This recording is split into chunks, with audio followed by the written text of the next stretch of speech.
صحافی عمران ریاض خان نے بڑا دعویٰ کر دیا، آئیے سنتے ہیں۔ نے بغاوت کی، صحافی عمران ریاض کا بڑا دعویٰ سامنے آ گیا۔ صحافی عمران ریاض خان کے مطابق جو مطالبات لے کر علی امین گنڈاپور نکلے تھے اب اس سے پیچھے ہٹ چکے ہیں۔ پاکستان تحریک انصاف بدل گئی، موجودہ قیادت اب آئینی ترمیم پر بات نہیں کر رہی، نہ ہی عدلیہ پر حملے کی بات کی جا رہی ہے۔ اب ان کا مطالبہ صرف بانی پی ٹی آئی سے ملاقات تک محدود ہو گیا ہے۔ فرض کریں عمران خان سے ملاقات کے بعد 15 تاریخ کا احتجاج ختم کر دیا جاتا تو پھر حکومت اجلاس بلا کر ترامیم کرا سکتی ہے۔ صحافی عمران ریاض خان کے مطابق معاملہ پھر سے نمبر گیم کی طرف جاتا ہے۔ سینٹ میں حکومت اور اتحادی ملا کر 58 سینیٹرز ہیں۔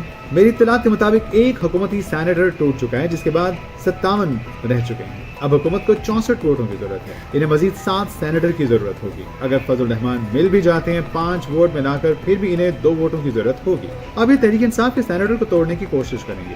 پی ٹی آئی کا ایک سینیٹر مبینہ طور پر اغوا ہو چکا ہے، اس اغوا کے پیچھے کون ہے یہ حقیقت بھی کھل جائے گی۔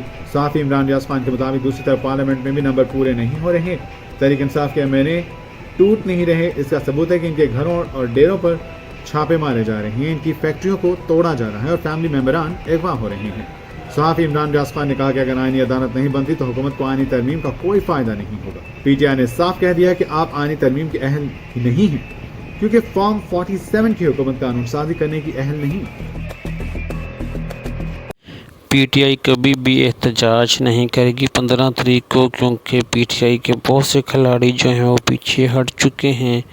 عمران ریاض نے جو ہے وہ دعویٰ کیا اس بات کا، تو دیکھتے ہیں کہ یہ عمران ریاض خان کا یہ دعویٰ کتنا سچ ہوتا ہے۔